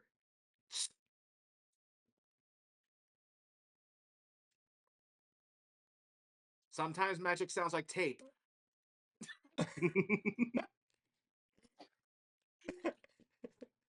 He's laughing so fucking hard when he did. The best magicians are the ones that make you laugh, in my opinion. Like if you can find it, it's called The Amazing Jonathan Wrong on Every Level. Watch it, you will not be disappointed. It's like that time I saw And- It's like that time I saw that one card trick done by the guy who did Mystery Science Theater, Joel Hodgson. He used to do Mhm. prop comedy, right? And so Yeah. one day he's like, "Okay, in my next thing, I'm gonna do a card trick. You pick a card." He has like these giant cards, right? So someone picks a card. Yeah. He's like, "Okay, don't show it to me. Show it to the audience." Cool. So he puts it back in the deck and he puts the deck on a sling on like one of those catapults, and they Yeah. explode everywhere. And one lands on his face. He's like, "Is this your card?" And the guy's like, "No." He's like, "Oh, okay, wait, okay, I got nothing." He just throws. That's a good way to open that. That's a good way to open your act. You like the first thing you do is a card trick. You do the show the card thing there, and right at the end when the applause when you're getting like, "Thank you for being tonight. Oh, by the way, this was your card. Good night." Anyway, yeah, That's go. what the Amazing Jonathan did. Like he actually had he took out a deck of cards. He says, "Pick one. I'll tell you what it is." Because but the cards are facing him, so he can see what the suits are. He goes, "Oh, I'm looking right at them. Okay, we'll try it this way, but it doesn't always work." The guy takes one. See? Yeah. But yeah, that's a good thing, Cruiser. Hey, I gotta go to the dollar store sometime. Get you a deck of cards. Oh yeah, I've heard that from from a lot of magicians. A good magician always has a deck of cards ready on hand. that's why I brought one with me to MegaCon, and how I got a free autograph from Keith David. You know how to do it, man. You know the secrets. You want a free autograph, Higgins? Ask from the master of the graphs, master graphs. So No, I anyway, think I'll continue being awkward. Yeah, you'll get an awkward graph. Yeah, yeah, it's Sorry, true. go on, Cruiser. moving on to the next one, we have the great Billy West. No relation to Adam. And what I'm holding there is actually what I got signed. He actually had these cool Ren and Stimpy figures with him, those and some Funkos. But I was telling the handler, like, God, like I prefer these so much more than the Funkos because they're so accurate. And I said, okay, you know what? Yeah, that's what I'll get. I'll have him sign that for me. And he says, okay, do you want this personalized? I said, "No, I think it might actually make for a good heirloom." But he thought I was so full of shit. He goes like, "Or it'll just end up on eBay." And I can tell he was trying to throw shade at me, but I, went along with the joke and told him, I'm actually not against people selling autographs and collectibles, be it the performer or a third party seller. I just have one rule, and it's the same rule for both parties: be fair. Because you know what? I have so many autographs hanging on my walls, but you know what? They ain't worth $5,000. And he actually started seeing me in a different light. He saw that I was a fan slash collector first and a reseller second. Because, yeah, look, this stuff is cool. It's fun to collect, but don't expect you're going to get rich off this stuff. He's like, yeah, all these people think their shit's worth so much money. Like, yeah, and like even if it is, you still have to find a buyer who's willing to fork over the cash for to get it from you.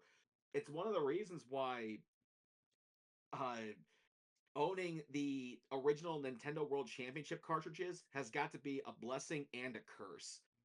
Because on the one hand, yeah, they're the holy grail of Nintendo. On the other hand, good luck trying to sell them. Because while they may be worth $35,000, according to Pat Contry, who owns both, no one's going to shell out that kind of cash. Oh I mean, that's yeah. why he was only offering 10 grand for them on Pawn Stars. I mean, hell, when someone sold a Nintendo World Championship gold cartridge on eBay, it made like frontline news on like every news site I followed. And now, as far as the toy goes, the only thing I really don't like about this is the fact he signed it with a regular Sharpie, not a Ah, paint one. damn. Yeah, but however, if I just keep this thing out of sunlight, I'm pretty sure it'll be fine. Yeah. Because I still have a Flash Sentry toy up there that was signed with regular ink from the Sharpie, and it's still doing good. Isn't there like a package you And could put it in that prevents it from like this like getting burned by the sun or something like that, or like destroyed, like a shadow box or maybe if something? I put like a regular like Funko case for the pop vinyls, that might do. Yeah, maybe. Yeah. And the other thing that I told him was, and I said, here, I'll even prove my point to you. Right next to him was Steve Whitmer, and I said to Steve that, who heard all this, by the way. I said, Steve, see, I originally got this from you when you came to Florida SuperCon a few years ago, and you gave this to me for free because I had reached my daily ATM limit. However, it's time for me to start reducing some clutter, and seeing how you gave this to me for free, I'm going to give it away for free. I am going to get this thing authenticated, and I am going to donate it to a charity auction, Way which to I be a did do. saint. I actually got it up. Yeah, I got it authenticated. Had the certificate right there, Nice. and I am going to find some charity that I can give this to, so they can auction it off and get some money for it. Nice.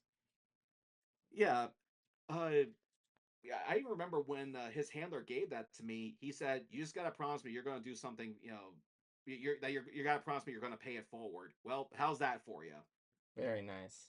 I'm not going to make money off of him. I am going to give it away because it was given to me for free. Nice.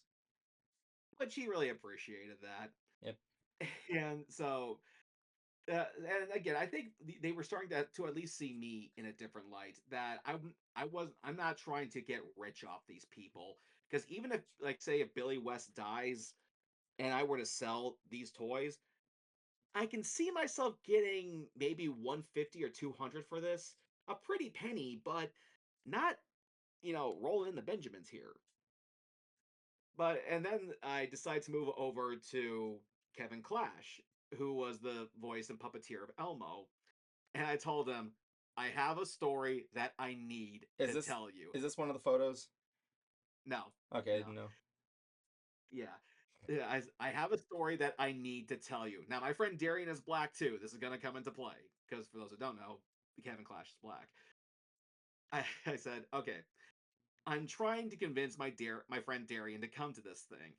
He's flipping through all the guests, seeing who's going to be here, and he stops on you. And he goes, the the the voice of Elmo's a black man. And that's when I did this Elmo impression, which I didn't know I could do. I went, okay. He goes, that's a white voice.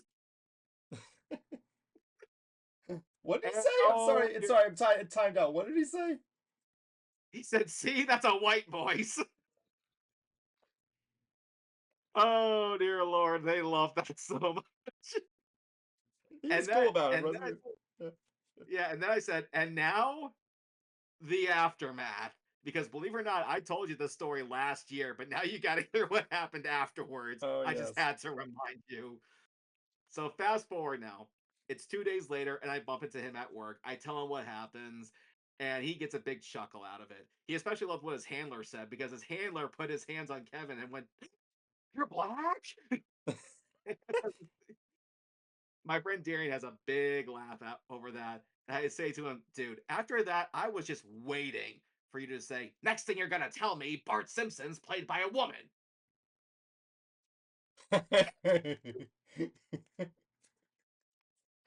And again, they're laughing like, what do you think voice actors do, dude? And that's when he pulls out his phone and starts looking at the people who do the voices of these cartoon characters, and you can see his childhood is dying right in front of him. He's like, no, no, no. I'm thinking of that one scene from Aqua Teen Hunger Force where the balloon of Isker is like looking through the different Jewish actors. He's like, but I love the water ball. But he like that surprised Kevin because Simpsons has existed for way longer than Elmo, and he never knew that Bart was played by a woman. Even in the Tracy Ullman show, was he part played by a woman? I think so. I'm gonna Yeah, look that. I I'm gonna look think it that was up. all. I'm gonna look that up real quick. You continue. Hmm. So like we have a big laugh, and he's like, "Man, thank you for the story." And so I figured it was. I wanted to catch. Well, I'm jumping ahead here. Uh, no need to pull these photos out just yet. Yeah, I got two But more. there, I just got two more. So yeah, just don't pull them up yet. But there's someone that I know who's a big fan of professional wrestling, and turns out Mick Foley was going to be there. So I told him like, hey, look, if you want his autograph, just send me the money and I can get it for you. And but he was at work, so he is working and trying to set up the Cash App or PayPal, whatever. And so while I'm waiting, I decided to just hang out outside, where I actually bump into one of another voice actor from DBZ. Which one I can't remember, but he's the one who has that crazy beard with the beads in it. oh fucking Jan, who is that? Who's the dude with the bearded beard? What is it? The official dub or is it like one of the ocean dubs or something like that? Fuck if I know, dude. Remember Or me no Wachi. But here's the thing, though. The conventions where it was held was right next door to an amphitheater where Creed and Three Doors Down were doing a sound check. nice. And yeah, and he's like, "Man, who is that?" Like, "Oh, that's." I go, "Oh, that's Creed and Three Doors Down. They're about to do a show over there tonight." And he's like, "Oh, you're into that kind of stuff?" And then he pulls out his phone and starts showing me photos of him with rock stars from my era. And Cool. apparently, he was friends with Dimebag Darrell of Pantera. No kidding.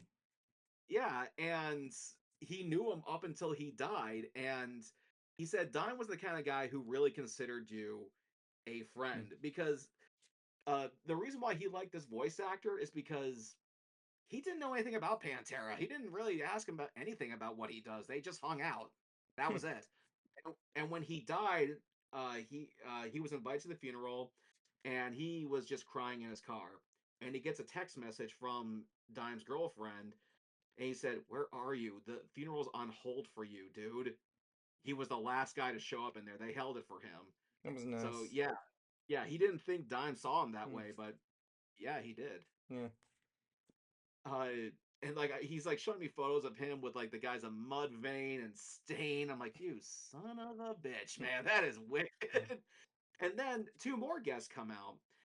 Uh, one of them was the daughter of Jason David Frank, Sky Frank, Uh, who I guess is now involved with the Power Ranger show, or maybe at least his brand. And a guest that was right next to her was Jason's stunt double. So it was like a way for the con to have a piece of Jason David Frank there, his daughter and his stunt double. Hmm. And yeah, and I told her like I am so deeply sorry about what happened to your father. I mean, and I've worked with, actors before. And your dad's 100% right. You know the character, you don't know the actor. This is 100% true.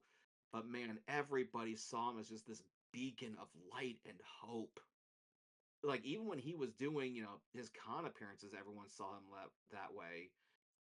And just told her how, and she appreciated that. And I said, I only knew the guy as Tommy. You knew him as Dad, and I can't imagine to know what it's like to lose that. To which she shook my hand and thanked me for it. And the guy who was a stunt double was Asian, and the guy from DBZ that I was chatting with was also Asian. And he goes, "Ah, my brother from another ninja mother. How are you?" And and then they were just kind of joking back and forth. And he was like, "So, what part are you from?" "Oh, I'm Vietnamese. How about you?" "Filipino." I raised my hand. "Caucasia." Anyway, I do want to. I apologize. I have to cut your story short there, but yeah, yeah. Can you give me the last two photos here? I'll Just get want to to the make sure. last thing here. I finally get the money for my friend, and I'm trying to.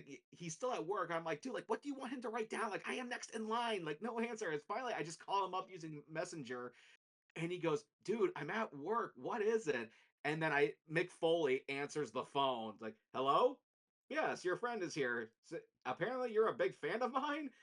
And I can hear him geeking through the phone. And he says it, and he tells him what he wants, and I get him that signed photo, which Evan you can put up. Yeah, of course. What did it say here? Make every day nice. Yeah, and there's a reason why he wrote that. See, this guy who, and this is a real touching story, Hmm. was actually an old bully of mine. And Mick goes, then why would you do this for him? And I said, well, interesting story. While he made my life in elementary school completely miserable and a total living nightmare, fast forward 29 years later, and I run into him at a gas station. Now, I have no idea who this guy is, but because I don't recognize him, but he knows my last name. Okay, my last name is Sprower. That is not a common last name. And then suddenly he shows me his yearbook photo, and I immediately recognized him. And he said, dude, all that stuff I did to you when we were kids, I am so fucking sorry. And I told him because all these memories just started coming back from those days. I said, you know what you guys did? That shit followed me all throughout my school years. I hated school so much. I even had suicidal tendencies because of what you guys did. I checked into a psych ward because of it. And I forgive you. And Mick said, whoa, you forgave him? That takes a lot of balls. And I told him, well, the truth of the matter is that I've accomplished a whole lot since then. Like, so much so to the point where if I could actually find out what my life would have turned out if I did, fight back and, deck these guys, how would my life be different? If I could actually know that, I don't think I'd want to know. Because you know what? I've accomplished a whole lot. I've done a whole lot. I have, a respectful job that serves my community. I serve at my church. I am working on writing projects. So despite what happened, I'm doing pretty good for myself. And he was just impressed at this. And Mick was even telling me that there were times when he saw bullies picking on friends of his, and Mick regrets so bad for not standing up for them. He regrets it to this day. So he actually wrote "Make Every Day Nice" on there, and because I forgave him, because I forgave this friend of mine, Mick gave me a signed photo for free. which you can see in the last picture there. Let me just get the last one there. Yeah, that's his character, Dude Love, which he would always go, "Have mercy." Anyways, And so yeah, go on. Sorry. so yeah, it was a good experience, and I'm glad I was able to, make Nick's day, and the fact that Mick Foley was so because if you know anything about Mick Foley, this guy is taking a beating, Yeah. and I did something that like more people would rather go through what he did than than what I did. So it was pretty cool. I actually got a wrestler to say like, "What you did took a lot of balls, man." Says the guy So, who literally and has a job where you beat the shit out of each other. yeah, so it was so while there wasn't a ton of guests, I was so dumbstruck to try to meet. I'm still glad I went, and Mm, I also made sure that I congratulated my friend Irving on the way out yeah. because they're trying to run a con is no easy feat whatsoever. I can None. relate. Yes, and the fact that they were able to gain this big of a crowd, this big of a following, and keep it going, and not to mention be starred in a docu series about toy collecting. Which, by the way, Evan, you really should watch that because the last episode of season 1, they actually talk with an old vintage Disney collector. Oh yeah. Yeah, so definitely check that out. So And yeah, so I had a lot of fun, glad you no did. doubt. Hmm. Oh my gosh, con times there. When was the last convention you went to, Jan? Everfree Northwest. Really? Yeah, I was Oh about yeah, to that's right. say. The funny thing Yeah, is and like like the guy I was like sorry, go ahead. Go ahead. No, I was gonna go ahead. say like the guy MegaCon last year had a guest of who's the guy who voices Sonic? Which Sonic? The video game Sonic. Roger Craig Smith. Roger Craig Smith. Yeah, he was there in the he was at MegaCon. I'm like, I need to get something for Higgins, but I don't know if he has an autograph or not. He probably does. You do have one of Roger Craig I Smith. I don't. I don't. Damn! The funny thing is I could have messaged you, but you probably would have gotten back to me, honestly. If he comes back at Maybe. MegaCon, if he comes back at MegaCon, just if you want to send me the money, I can get it for you. Yeah, I'll consider it. Now the next con, maybe in this coming weekend, maybe I'll end up going to Portland Retro Gaming Expo. Definitely beginning of next year, I'll be at MagFest. Cool. Didn't know MagFest was still going. Yep, MagFest is still going. Nice. Funny thing is that I was try I MegaCon, their first guest announcement is going to be on Tuesday. Um, what's really interesting is that like I kind of got screwed over by them. How's that? Okay, not screwed over is I'm saying this in a light term first of all. So I got my Ultimate Pass that I get every year, and I got it early during the early bird special, right? And I had to Hmm. wait. I was gonna get my girlfriend one, but they sold out of Ultimate Passes, so I got her a 4-day pass because Saturday sold out, and I'm like, oh fuck, fuck, fuck. So I have to grab it. Obviously, it was a good move. So Hmm. let me just go on the website right here. Imagine Evan at work. He he's checking out to see if the weekend pass sells out because I'm trying to keep you guys up to date too. And I learned the ultimate passes are back up and not sold out anymore. Okay. I'm like, fuck you. What the fuck, man? I just fucking So now I gotta see if I can upgrade her pass to something there. Unless I Yeah. want to saw off her lower legs and put them into her feet on her knees and pass her around as a child so I can get a $15 ticket for a child's pass. That was horrible. I apologize. Oh I man. mean, when it comes to cons and festivals, I'm sorry, but I got another lineup first. I am not going to give you guys a cent until I know who's going to be there because that is a big commitment. Now, I will say if it's a smaller con, then yeah, I'll probably still do it anyway. At least if it's in state. But anything outside that requires a decent amount of travel, or if it's a huge con, like say with Orlando MegaCon, Yeah. I know the lineup. No, and even then, there's still a chance I may not go because there's a possibility that the celebrity I wanted to meet will cancel. Yeah. You know, Cruiser, you have a lot. That's the cool thing about your autographs. You have, I mean, not you have like thousands at this point. Like, I'm pretty sure you have enough autographs. I know you said that you still have to find a seller, but I'm pretty sure you have enough autographs in there to buy you 2 houses at this point. So that should be I it. wouldn't say houses, but maybe a deposit on an apartment. Yeah, there you go. But like, that's a uh, that's what you should do for a YouTube project.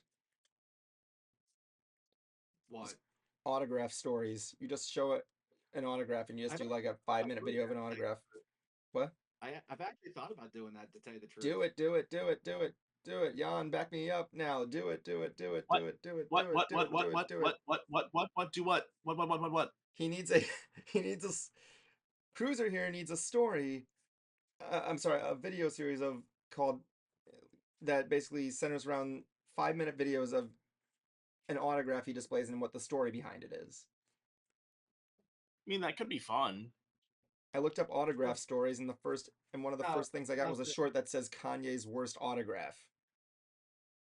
now, if anything, I would call it "How I Met," fill in the blank with whoever band or performer. Nah, it has to center around the autographs. You're the autograph guy. You have to have something there, like call it Okay, but mastergraph dude, what stories. thing comes with meeting these people?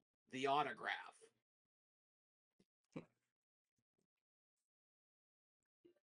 So if I put down like how I met Ramstein, of course the autograph is going to be in there. I mean, it could easily be the thumbnail. True. There you go. That's a good way to put it there. You have to incorporate the autographs as like the eye catcher. Give it a you need a series like the How I Met or something like that, like you said, I guess. Yeah, because I definitely have really good stories. And matter of fact, I'll be meeting another band here Thursday for which will be Breaking Benjamin. I paid for their VIP meet and greet Yep. because yeah, I've met them before. I do have their autograph, but I do not have a picture with them. Plus, I have a poster and a vinyl for them to sign. So why are they breaking Benjamin? Like, what did he do? Apparently, well, the singer's name is Benjamin, and apparently he was playing at some club, and this microphone just would not work for whatever reason. And finally, he just took it and slammed it on the ground and broke the microphone. And the club owner said, thanks Benjamin for breaking that. I need an excuse to get a new one now. That's pretty good. Yeah, so breaking Benjamin. Yeah. Nice.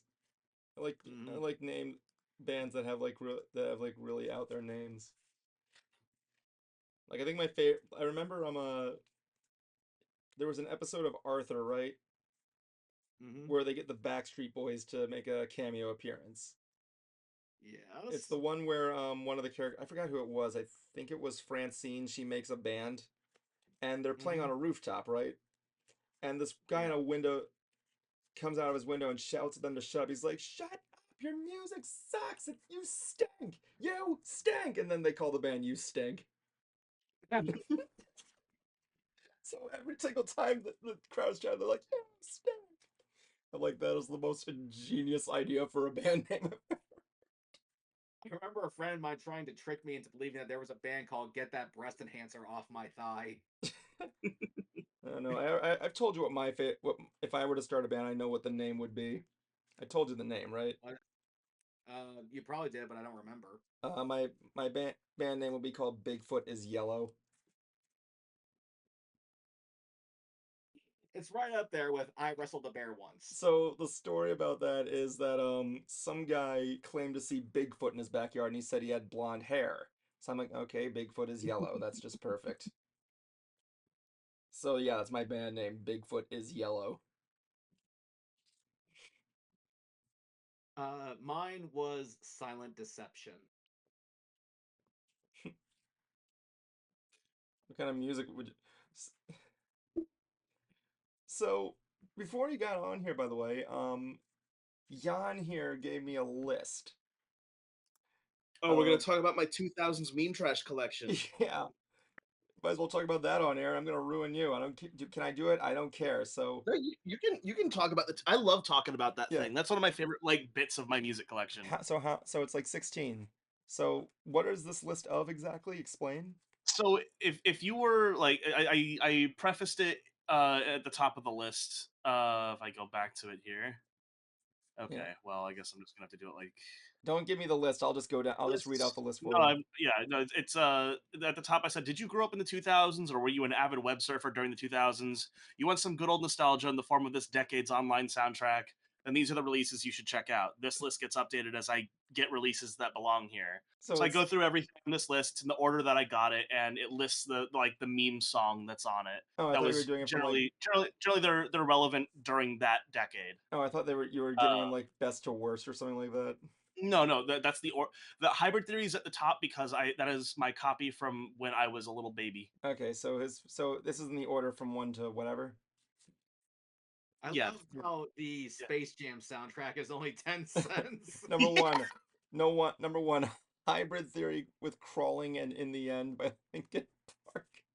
Those are absolutely meme songs, undoubtedly. Okay. The second one is Discovery, a very good album. Harder, better, faster, Very good. stronger. The third If you were on one, Flipnote, you heard it everywhere. Scatman John's Scatman's World, Scatman Skibby. That guy's Skibabop, badop bop. Scatman John's story deserves to be a movie. I saw that It's episode true. of Todd in the Shadows One Hit Wonderland, and that and Yeah. hearing his story about turned his disability into his singing style. I'm like, that takes balls, dude. I Next love one up Scatman. is Speed with Caramel Dancin' by fuck, I don't know. That's my Speedy Cake. Right. That's the Caramel Dance and Speedy Cake remixes. Okay. Next up we got Classics The Final, Best Selection with Intensive Care Unit. Song from 2009 started out as a YTPMV source in 2009. This one I'm very proud of you, Jan, very much. I'm very proud of this one as well. Disc Ozone by Ozone, Dragostadinte. I'm glad you put the right name of the song on there. I love that song. I love that album.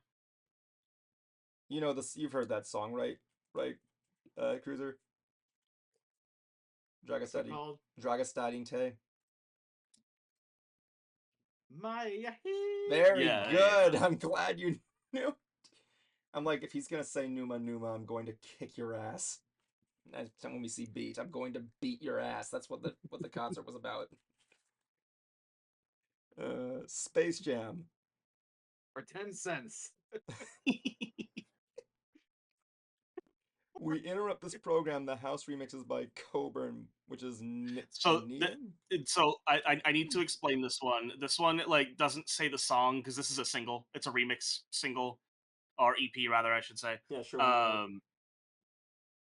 The song is "We Interrupt This Program," but NEDM was a "You're the Man Now" dog meme in the 2000s where they went after an animal abuser who uploaded something to "You're the Man Now" dog where it was like him like killing a cat or something. And everyone got pissed off. They said nothing justifies animal abuse, not even Doom music. So he put Jeez. Doom music over it, and then everyone started saying NEDM, and they put this song over it, and it was this big wave of thing. And they caught the guy. They got the guy. They Cool. put him in jail. It was Yes. it was an awesome story. Yeah, it's not like Rocket Queen where you can put two people having sex in the background just to fill in that space. It's just you can't do that. Next album sucks. Aqua. Do I even need to Yeah, say which Aquarium. song? Yeah, Aquarium by Aqua. That album sucks.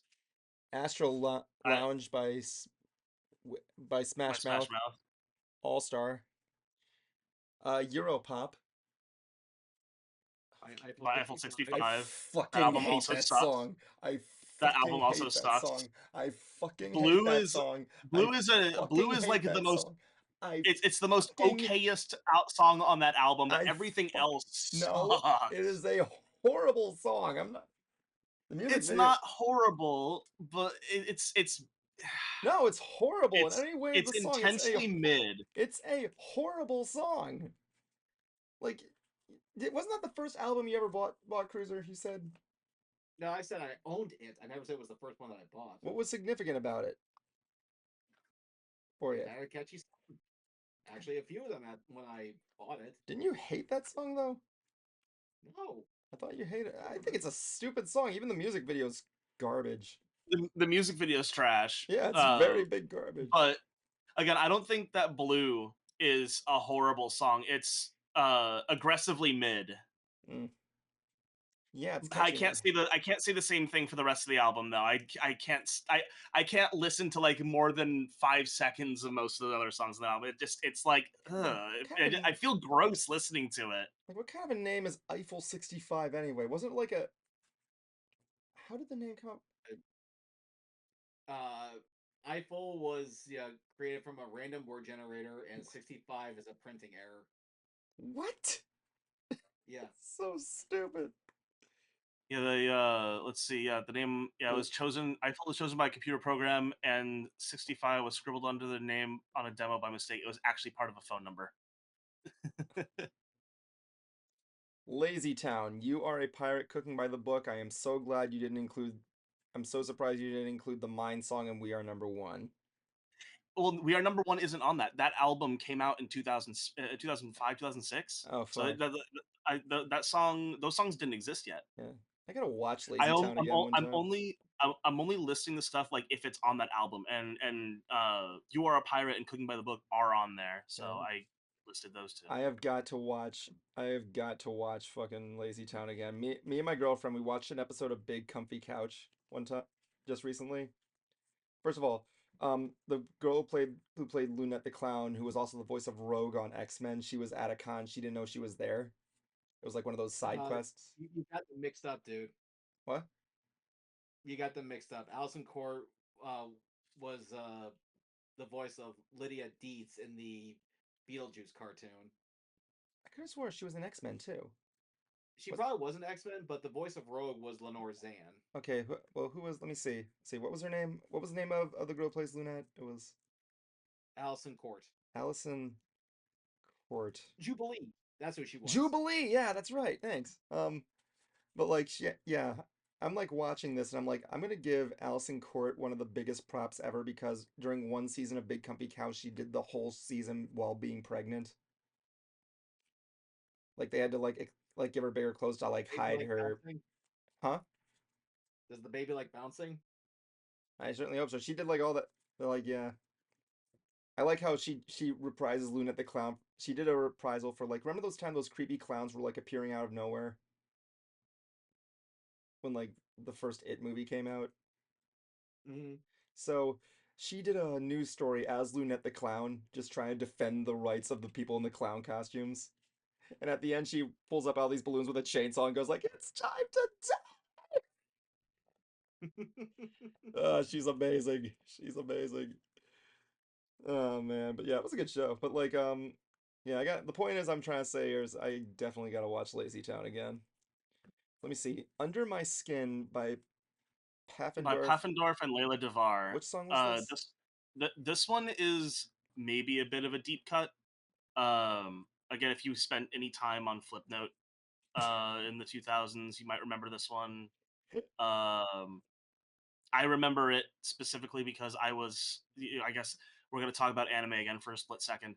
I'm a fan of Lucky Star. I love that show. Oh And yeah. there was an edit of this song that had another edit with Konata. And Yeah. I love her. She's wonderful. Yeah. And that's where the Atpupapwepe thing comes from, the quote there, because those are the like voice clips they took of her, and Oh that was a really? meme on YouTube Okay. and on Flipnote and whatnot, and Yeah. I have that song on vinyl. Yeah. Okay, the next one. Okay, this is one I got a test cruiser on. Before the Storm by Darude. What's the name of the song name? Cruiser, what's the name of the song? And if it's wrong, me and Jan are gonna start singing it. I'm not, but What's the one I song can that tell you that. Darude is known for? What does that name sound so familiar? Like that. Rip Ride Rocket. That rain. Close but Actually, hold on. close but not a but different disaster. or weather condition.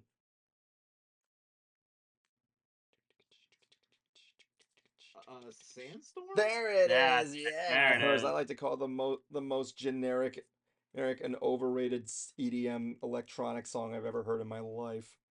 It's really I don't hate it. It's just like the most stereotypical electronic song you can think of. Okay, and the last one. Well, there's two more. There's two All more right, after that. Chakran by El Chumbo. Who's- Take a guess. It actually beat out Space Jam. Yeah, no, that was a really How's easy that one to song go, get. Cruiser? How's that song go? If I know. Oh, It's my the one that goes like. God. Oh, That Shecker. one. It's a Shekarook Bickaroom. Yeah, that one. And then I'm taking over this part for the last one just because I really like that album. Now You're Gone, the album by Bass Hunter. I love that album. If you hear Dota and I Can Walk on Water, again, like I was exposed to that album through Flipnote. Oh yeah, of course. I remember many a Flipnote of Shadow the Hedgehog singing I Can Walk on Water. Him going la la la la la la la la. Yeah, I prefer the Ozzy Osbourne version of Walk on Water, I but the can demo. walk on water. Oh, yeah. Still got that. One of my favorite. We were talking about dance songs after this. Like I was saying, like what? You don't have the fucking like rednecks on there or something? No, not yet. I don't. One day I will. I've been married long time ago. Where did you come from? Where did you go? Where did you come from? Cotton Joe. Cruiser, I have stop to admit, singing Old Poppin' and Oak. that song is one of my guilty pleasures. Yeah, it's pretty It's a fun good. song. Oh yeah, it's a fun It's song. yes. I don't hate him. I hate rednecks, but I can't deny that song is good. I love Old Poppin' and Oak. He got it. One of my things is like we were talking earlier, but like then you like look at like I was at Disney and they used to have like a DJ playing. First of all, no other joy you'll get is being on an elevated platform and seeing the DJ play YMCA, and then you look all over the park and everybody in lines doing the YMCA while that song is playing. Second of all, I saw he was playing the electric slide, right? And this guest is standing next to me and he's like, I applaud any modern day Gen Z child that can actually do the dance to this song. I'm like, dude, I was born in '93 and I don't even know how to do the dance to this goddamn song. But like, then I brought in like, why is it modern dance songs don't tell you how to do the dance? Like, look at Soldier Boy. He's like, crank that Soldier Boy. I'm like, what the fuck does that mean? Like, fucking. Then there's one like Well, to Superman. I'm like, what the fuck does Superman mean? Do I fly in the air? What the fuck? watch me whip. Now watch me nay nay. Yeah, it's like, what the fuck does Me that whip. mean? What Watch me. this sounds like fucking BDSM. What the fuck? But then I thought to myself, why can't it be like the Cha Cha Slide? So we I looked at think the Nene is a really tragic one. Like that dude like killed his cousin. right. So we looked up the Cha Cha Slide, and I say to Jan here, you want to know something I never noticed? The song opens up with like with friggin' DJ Casper is his name, and he says this is something new, the Casper Slide Part 2. I'm like, okay, what was Part 1? Is there a Cha Cha Slide Part 1? I mean, at least the time warp tells you how to do the dance. Yeah. Funny thing is that like the other thing is that like apparently he made that song as an aerobics number for his nephew. And I'm like, wonder what he's doing nowadays. Oh, he's dead. He actually died in 2023 at age 58. During the final five.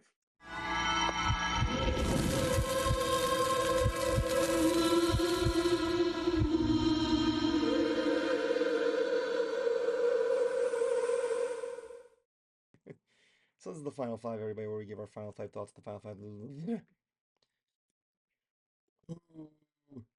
I have really nothing to share. I'm gonna go see Beat with Cruiser. And my dad. That's all you need to know. My dad's birthday's tomorrow, so yeah. I guess Happy birthday, Dad. All right, Cruiser. You can do your thing. Your time begins. Whatever. I finished the first draft of my book. Yes, I sent it to my friend Brad, who's going to read it over, and give me some notes and feedback on what to change. But now it's time to try to figure out how to use GarageBand. Now, I did find a drummer in Whirlwind who is willing to give me a hand with said drums because I have no idea what I'm doing. But that's part of the fun. Not knowing how to do it, making all those mistakes and learning from them. Couldn't have said it better myself. Yeah.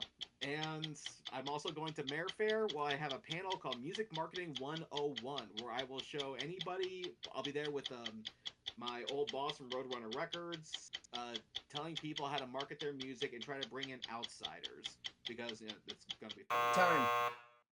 Yeah. That's really cool that you got him. All right, next up is Yan Ni Hario. And unfortunately, I still don't have a border for him, so I'm going to need to use the caller one. So I apologize, Yan. I'm the caller. Go.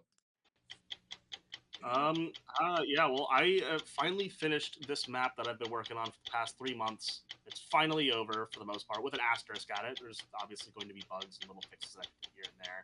But I don't have to worry about that right now. Thank God. I'm so happy to be done with that thing for the most part. 1,800 monsters is nothing to laugh at, especially doing most of it in 12-hour days.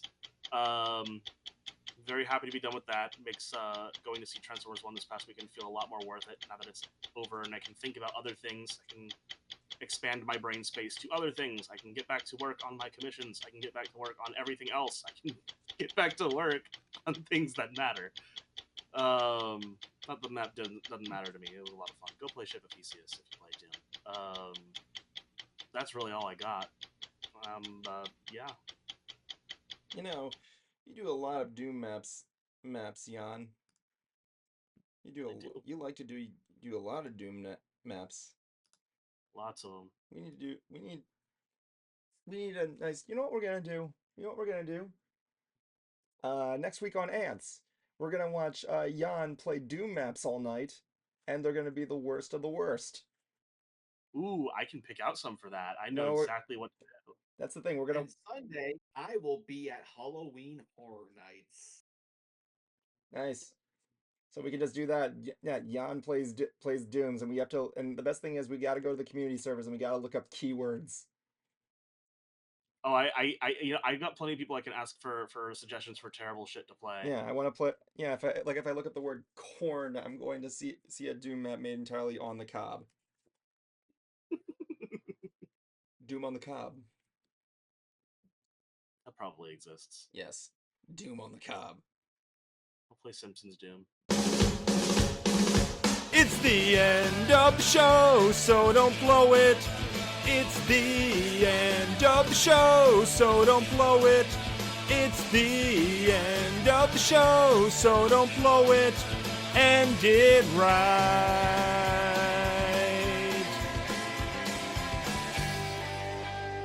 My life is a bacon-wrapped hell